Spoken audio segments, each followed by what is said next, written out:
If you've been listening to the podcast for a while and thought, man, I would love to grab a drink and pick the brain of some of these guests I've been listening to, or maybe me as well, here's your shot. I'm putting on an event this April called Elevate. This is the third year doing this, and we're going to be in Phoenix, Arizona, where we're going to have the top agency owners really come together, share what's working, get real on what's not, and really help each other scale faster. So if you're ready to finally get out of the weeds and grow your agency the right way, I want you to join me and 50 other amazing 7 and 8 figure agencies at Elevate. You'll connect with people who've been there, leave with a real growth plan, and actually enjoy the process. Now, we only have a few tickets left, so make sure you go over to elevatemyagency.com to lock in your spot now. Go to elevatemyagency.com now.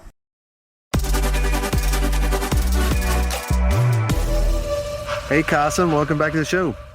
Jason, thanks for having me, man. Always a pleasure.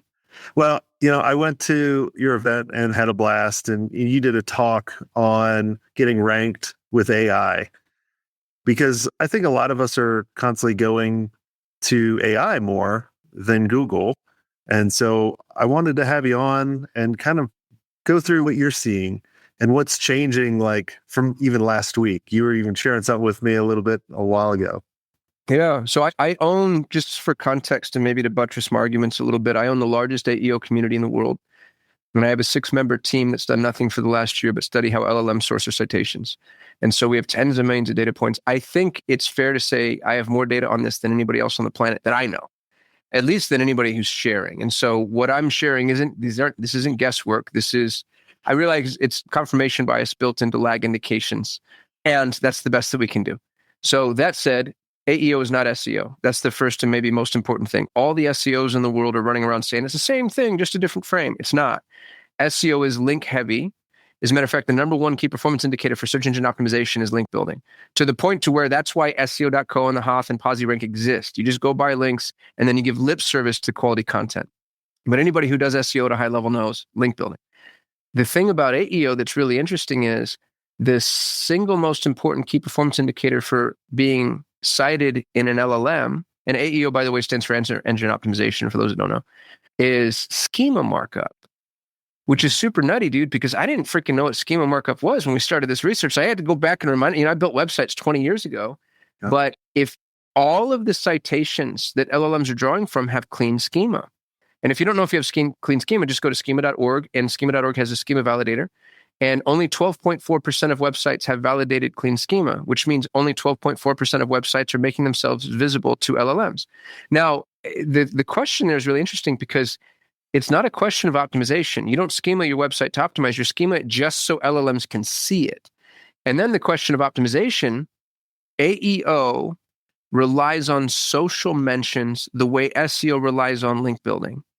And so if somebody says Jason Swank is one of the smartest agency thought leaders that I've ever known in a TikTok comment, and that somebody happens to be an authority in the agency space, that is the equivalent of, a link from Forbes that you used to fight for when we were playing the SEO game.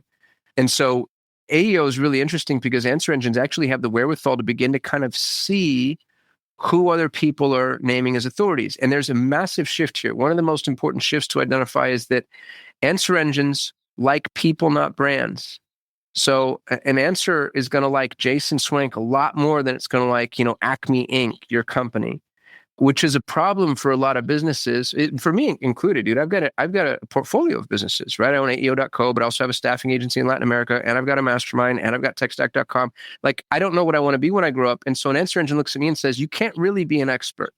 I don't believe that you can be an expert in all 5 of those things. Where if there's somebody who's planted a flag and said, I only deal with optical lasers, and I went to school for optical lasers, and I wrote a book on optical lasers, and I have a podcast on optical lasers, and then you go to answer engines and saying, hey, I'm interested with questions on optical lasers, the LLM is going to say, this person clearly has the authority.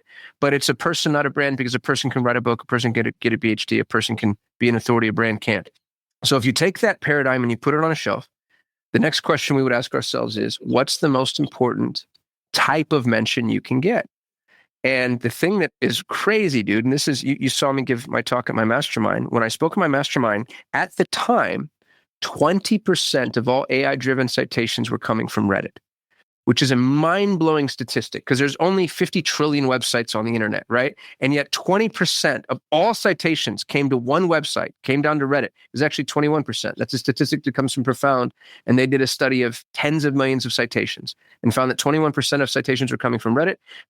Coming in at number 2 was YouTube at 18.8%. So there was a lot of consolidation. Now, here's what's funny.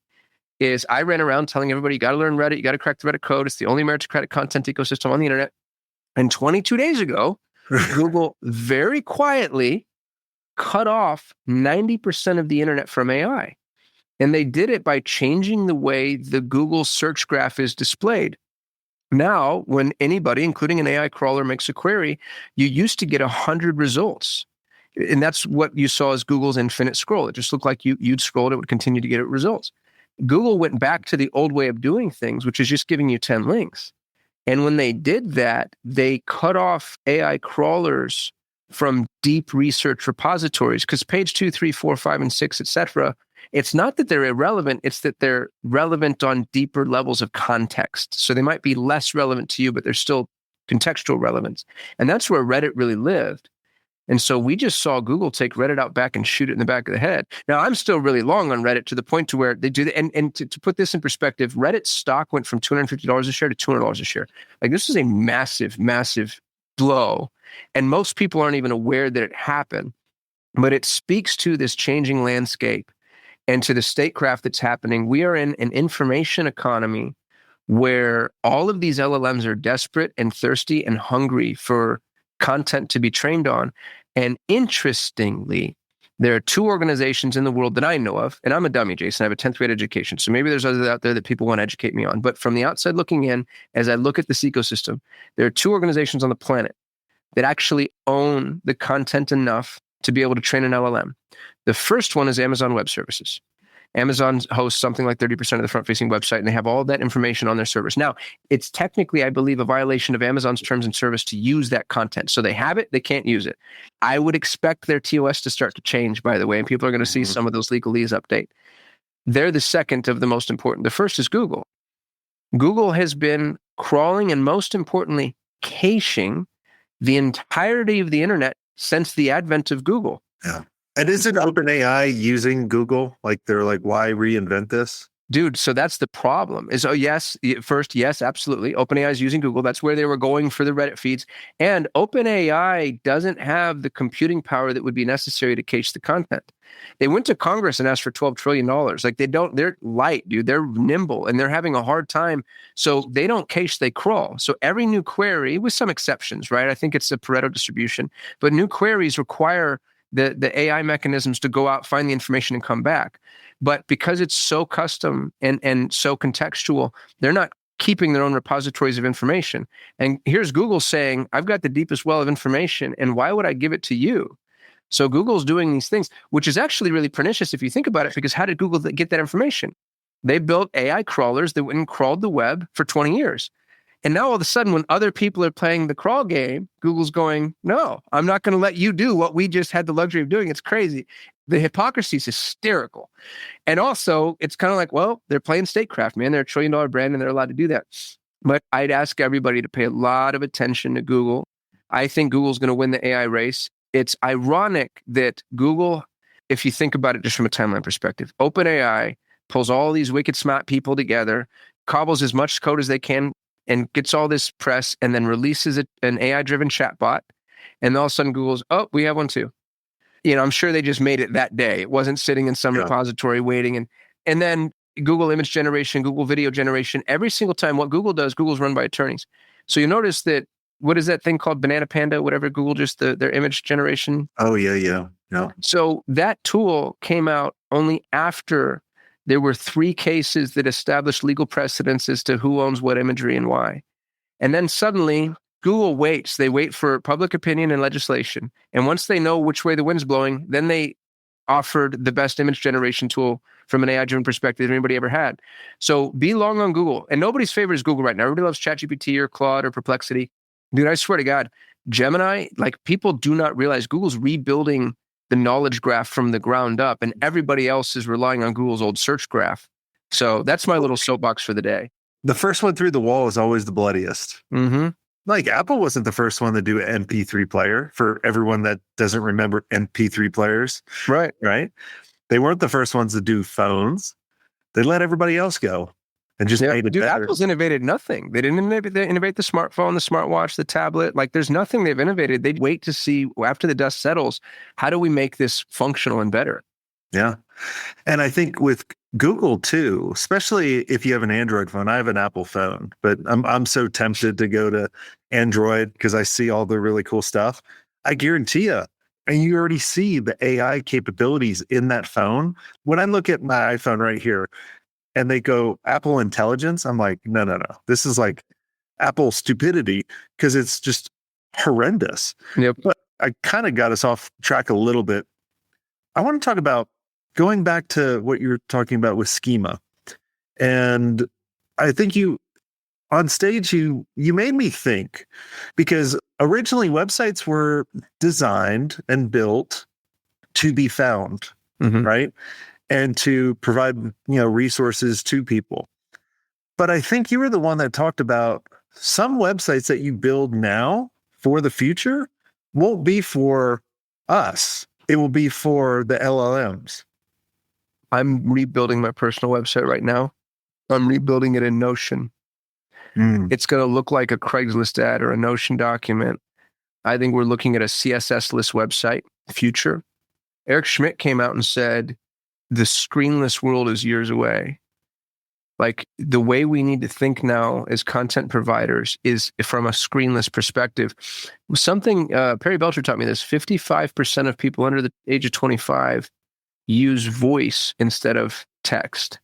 And what's interesting about that is all AI tools are trained to respond in kind. If you type at it, it'll type back. If you voice at it, it'll voice back. Voice-driven search and voice-driven queries require it's a paradigm shift. And speaking of schema, there's actually schema for voice answers. You can take a page and you can provide voice schema markup to tell an LLM, this is what voice schema should look like, or here's how to distill this from a voice perspective. 0.03% of websites have voice schema. And yet 55% of people under 25 and something like 40% of people just generally rely on voice to a tax relevant degree. And so people are not going to come to your website. That's a fact. That's already a statistical truism. Right now, 65% of all searches result in 0 click, which, dude, is insane. 65% of all searches result in 0 clicks. And the thing that data point doesn't give any credence to is the fact that it assumes that people are still searching. But, if you took a population of 100 people, my expectation is that 10 to 20 of them aren't using search anymore. They're using answer engines. Yeah. And so 65% of all searches means only of the people left that are still searching. And the other thing that's interesting to the point you made about the Android phones, I bought my son's Chromebooks. They're 8 and 10. And I thought to myself, what are the skills that are going to be, not destroyed, like still on the horizon? And I decided it's learning AI, which has an event horizon because at a certain point, you actually don't need to do that anymore, and building authority. So I bought them Chromebooks, and the agreement is they can use the Chromebook to teach other people AI and make their own YouTube channel, because I thought that's a good thing for 2 little 8 and 10-year-olds to do. I help them set up the Chromebook, and this thing blew my freaking mind, dude. When you set up a brand new Chromebook with a new Google account that has no history, guess what the default search engine is? And for those of you listening that don't know, Google owns Chrome. Google owns Chromebooks. So what would you assume, Jason, Google would make the default search engine on the brand new Chromebook? Obviously Google. It's Gemini. Really? Okay. And the thing that's funny about that is Gemini, number one, is not a search engine. Number two, has no ads at the moment, at the time of this recording. Oh, it will. Oh, it will. Yeah, but 80% of Google's revenue, 80% plus, is still coming from ads. And yet Google took its most important revenue driver off of the default implementation of its most important device, which just shows you where all of this is heading. And Gemini, the ad paradigm within Gemini is going to have to change massively, because you only get to put 3 or 4 ads on the top pack if you have 10 results. But if you're delivering somebody one answer, what does that do to the ad ecosystem? And, what are you and I as advertisers? Well, it would have to be something at the bottom, right? Like, so I looked up the other day how to fix a dishwasher rather than, find a appliance repair shop. Right. So it showed me exactly how to do it step by step. But below it said, like, you may also want to contact so-and-so, boom, boom, boom, boom. right? And I think that's what they'll sell. No, I mean, it would have to be. And the question there becomes, AI's gotten so good that once it's taught you how to fix the dishwasher, how many people really end up wanting to contact so-and-so?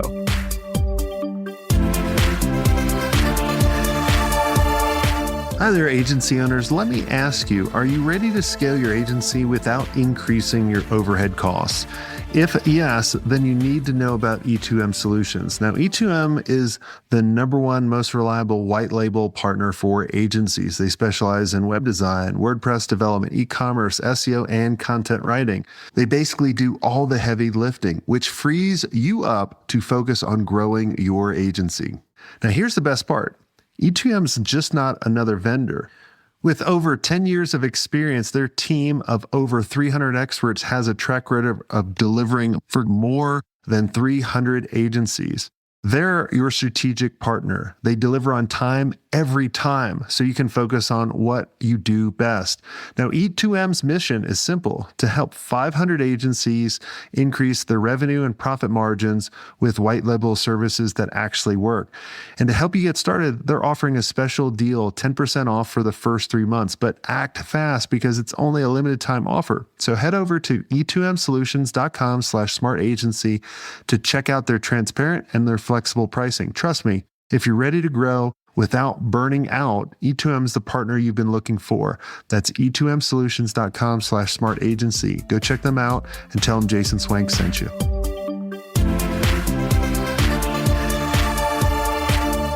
You got to think there's a lot of lazy people. They'll be like, well, and I can only speak for myself. A lot of times, and even some of my old clients, right? They want to know how it works and how to fix it. But they're like, my time's worth more doing something else. Yeah. Let me just go find someone to go do it. Yeah. And then it makes you wonder too, what Google did from a search perspective is incentivize relevance. And so is the person bidding on that phrase, are they allowed to bid on it because they're also participating in the content ecosystem that teaches people how to do it? Yeah. That might be the unlock. Like if you really want visibility from Google, there's no such thing as behind the iron curtain or the firewall. Like you have to give it all away on the front end. Well, think about it this way. I think history repeats itself. And when new technologies come out and you need people to adopt to it, you barely charge for it. Think about Uber. You remember Uber like 10 years ago? Like oh, dude. Yeah, it was so cheesy. It was a couple bucks to go just about anywhere. Like it was nuts. Exactly. And I think the same thing is happening right now. They're giving us a hit or a little bump on cocaine. And then they're going to be like, hey, it's not $20 a month anymore. You know, it is thousands of dollars, which is still probably cheaper than the workforce we would hire. But I think in the next year or two, the price of technology for using all these tools are going to go skyrocket. But we'll all be trapped in it. We're using it. Yeah, I think you're exactly right. And, you know, the space race is going to be fun to watch because it keeps shifting. Like I was so committed to ChatGPT for so long, and you know what? Claude's just better. And so you switch to Claude, and I'm committed to Claude. But you know what? Perplexity rolled out the first. It changes every week, and then I'm committed to Perplexity, and ChatGPT just cut over the browser, and it's like, dude. And you have to be nimble, or you do end up being left behind. Yeah.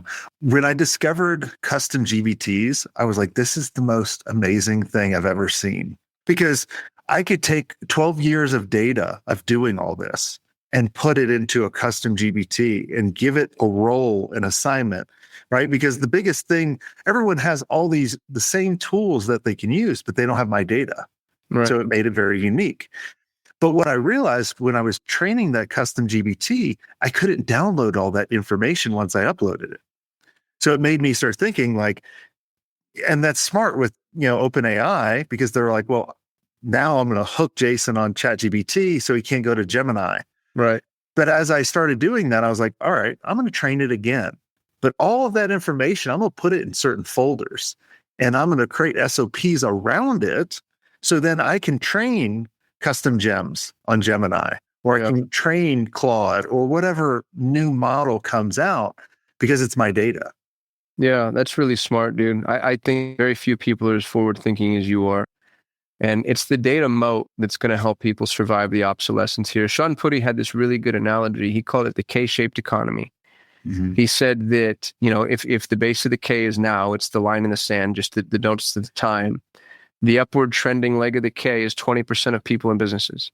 And 20% of people and 20% of businesses are going to be so weaponized that their productivity will exceed demand. You will be able to produce exponentially more than any demand that exists, and you'll be so good.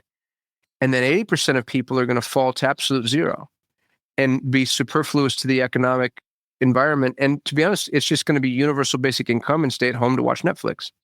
And I don't even necessarily think that's a bad thing. I think there's a group of humans that in, whatever pseudo-industrialized world we live in have been left behind, right? It's like the artists and the sculptors and the writers and the painters and the actors, like they're not properly represented or respected. And so in this post-AI world, I think we end up in this really kind of like this third renaissance where people just do things for the sake of it. But guys like you and I, dude, we're in a lot of trouble because you either need to be one of the top 20%, which is going to be difficult. To be in the top 20% of anything is pretty tough. Yeah. Or just pack it in and hang up your skis. Like that just sort of is what it is. Yeah. It's like anything, we have to adapt. And there's new jobs. Like when the internet came out and the dot boom and we were designing websites and everyone put a .com on it. Same thing happening now. Like everyone has an AI app. Right. Everyone has it now. Yeah. Dude, are you vibe coding at all? Have you messed around with Lovable? I haven't. I just hire really smart programmers to program our app. I have an employee who just built, I won't say what it is just yet because we don't want to let the cat out of the bag, but there is an application that everybody in the event space uses that costs at a minimum 10 grand a year. We vibe coded it in a weekend and we're going to start giving it away for free. Yeah. There's a SaaSmageddon coming. Oh, yeah. My ability to vibe code things, and we've got a vibe coding community. I don't know if I'm allowed to, it's absolutely free. Can I drop? Yeah, go for it. So vcinc.ai, vibecodeinc.ai. If you want to learn to vibe code, my partners Nuno Tavares and Yvonne Boonin, they teach people how to vibe code, how to build things from the ground up, how to get them out to the market. And they're building things that would cost 100 grand just to get an MVP out of, and they're doing it in a couple of hours. It's crazy. It's nuts. I mean, when I need something in CSS done on the website, I'm like, and it's done in a matter of seconds. And it was perfect. And then we implemented a whole process for all our blog posts that are our podcasts for that. That's smart. Because, like you were saying, brands are going to hurt, but personalities are going to thrive. Yeah. And so that's how we positioned it. So, but awesome. What's the name of the book? Where can people check out the book? We just published the AEO Blueprint. You can go to Amazon and buy it, or you can go to aeo.co/free and you can have it for free. And you can also join our free forever community. I've got a community of about 1,200 people right now that are all trying to crack the code on answer engine optimization. And a lot of the nuances are changing, but the real key, and it's so funny, Jason, you've been doing this for as long as I've been following you. The real key is just building authority. Yeah. It's deep, deep, deep content. Yeah. This race to the top of TikTok is a bad call for AEO because that's an inch deep and a mile wide. You actually kind of want to go the other way, which is that's not the temptation. But if you really do, if you provide deep content on whatever it is that you happen to be a thought leader in, the answer engines want and need that. And then just do a few technical things. Make sure that it's clean and transparent. Put content on multiple different, it's called multimodal content. If you're great at YouTube, that's awesome. Get your YouTube videos transcribed and turn that into a Medium article and a Twitter thread. And that type of triangulation helps the answer engines understand who you are and that you're the real deal. But the book that we published, it's not fluff, dude. It's 250 pages of deep research, and it's all data backed. So this is what we're seeing right now. And it's probably antiquated, right? It was antiquated the day we published it, and we'll continue to update it. But at the moment, we're seeing what really moves the needle. And we're back in 2004 as far, it's the 2004 search engine day. Imagine if you went out and started doing SEO then. Yeah. There's a confirmation bias that's inbuilt into the entire kind of thesis of search or answers, which is traffic means relevance. Relevance means ranking. Ranking means traffic. And you can see how that flywheel, once you start to rank, just perpetuates your ranking in perpetuity. Cool. Well, awesome. Well, everyone go check out the book. And if you guys enjoyed this episode, make sure you like and subscribe. And, like I always tell everybody, there's two things that's going to separate you in the future: your data that you have, but also the network that you build of amazing people, because you by yourself can only do this much, but a network can do unlimited amounts. So if you'd like to check out our mastermind, go to agencymastery.io. And until next time, have a swank day.